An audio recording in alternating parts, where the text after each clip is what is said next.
Hi and welcome back to the channel. Today's story is going to be a retelling of Disney Pixar's Finding Nemo. Marlin does not trust the sea and would rather stay at home in the reef. But when his son Nemo is kidnapped by a diver, he has to search the entire ocean to find him. This was published by Autumn Publishing, and let's get into it.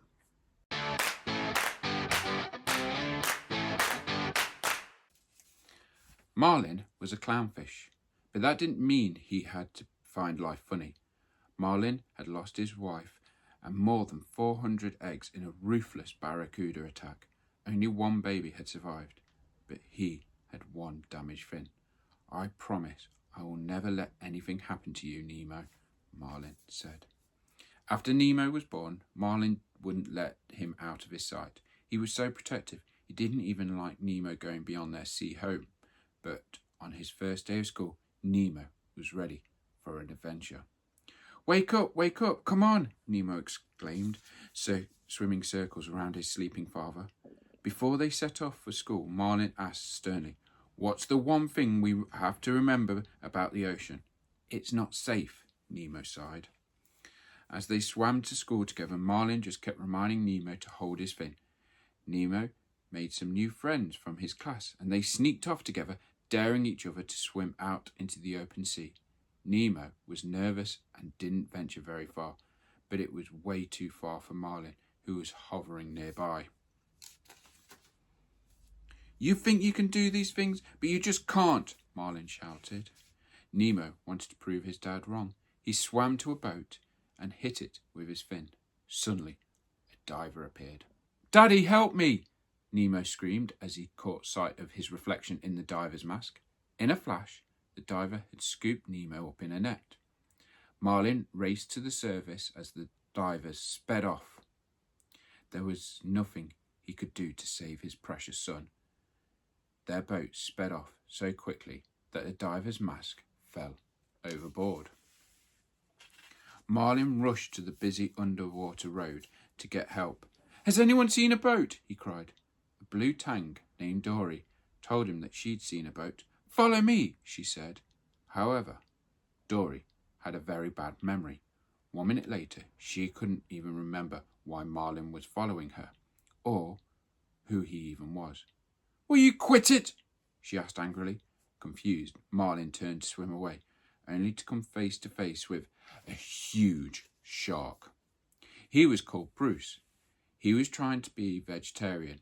He befriended Dora and Marlin and wanted to meet like-minded buddies so that they could prove their motto: fish are friends, not food.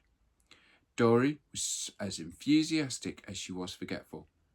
Thought it was a wonderful idea. A terrified Marlin did not. The self-help sharks held their meetings in a wrecked submarine. "It had been 3 weeks since my last fish," Bruce told his friends proudly. Always eager, Dora joined in.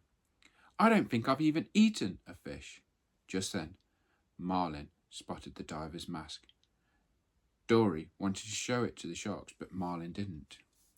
As they tussled, Dory bumped her nose and it bled a little. Bruce got a sudden craving for a fish dinner. As Dory and Marlin tried to escape, a nearby underwater minefield exploded. Meanwhile, Nemo found himself in a dentist fish tank in Sydney. He soon discovered how small the tank was when he crashed into the side. A group of fish soon came out of hiding. Bubbles, Peach, Jacques, Bloat, Deb, Gurgle and Gil, their leader, were thrilled to meet a fish from the open sea. Later, Nemo learned that he was a present for the dentist's niece, Darla. "She's a fish killer," whispered Peach. That night, a ceremony was held to make Nemo an official member of the group. All Nemo had to do was to swing through the ring of fire. It sounded scary, but it was really just a stream of bubbles. Nemo bravely swam through the bubbles and into the gang's heart. Afterwards, Gil announced, "From this moment on, you will be known as Sharkbait." Next, he revealed his plan to escape from the tank. Little Nemo would use a pebble to jam the filter that kept the tank clean. When the dentist took the fish out to clean it, they'd escape down the drain. Back in the ocean, Dory had dropped the mask into a deep trench. She and Marlin swam after it and ran into an anglerfish. Suddenly, Dory remembered she could read. There was an address on the mask. P. Sherman, 42 Wallaby Way, Sydney, said Dory. Thinking quickly, Marlin trapped the anglerfish inside the mask, then quickly escaped and set off to find Nemo. Marlin told Dory he was going to go to Sydney alone. You mean you don't like me? Dory asked. A school of moonfish rushed over and were angry with Marlin for upsetting Dory. The moonfish told Dory how to get to Sydney. Follow the East Australian current, they said together. Then they gave her a warning. When you come to a trench, swim through it, not over it. When they finally got to the trench, however, Marlin insisted that swimming over it would be much safer. Soon they were surrounded by stinging jellyfish. Dory thought it would be fun to bounce on top of them. They found a safe way through, but they were tired and had been stung by the jellyfish.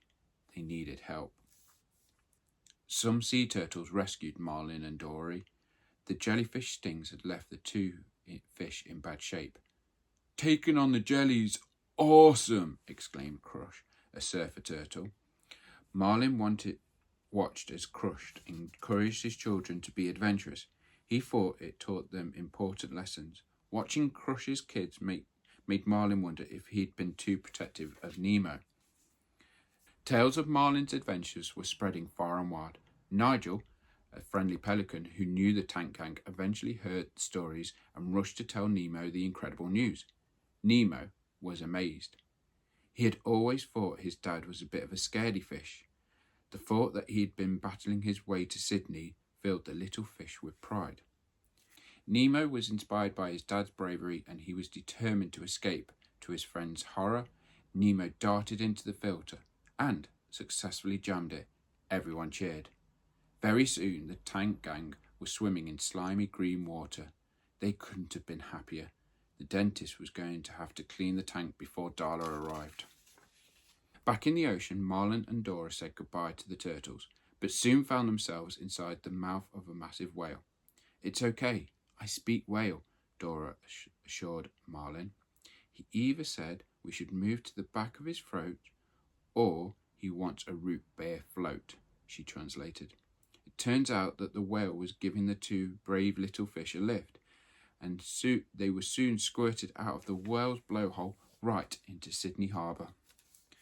They nearly ended up breakfast for a hungry seagull, but eventually they escaped and landed on the dock. Luckily, Nigel rushed to their rescue. Hop inside my mouth if you want to live, he whispered, hoping the seagulls hadn't noticed. Nigel snatched them up, filled his beak with some water and took off. The hungry seagulls followed, but Nigel played a trick on them and the seagulls flew right into a boat's sail. Inside, the dentist had cleaned the tank water with a fancy new automated cleaner while the fish was still in the tank. The escape plan was ruined. Nemo was lifted out of the tank and plopped into a bag. Darla had arrived.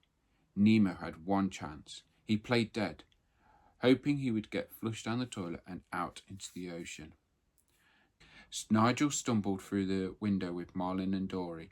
They saw Nemo floating upside down in the plastic bag. The dentist quickly shooed Nigel away, but in the commotion he dropped Nemo and the bag burst open.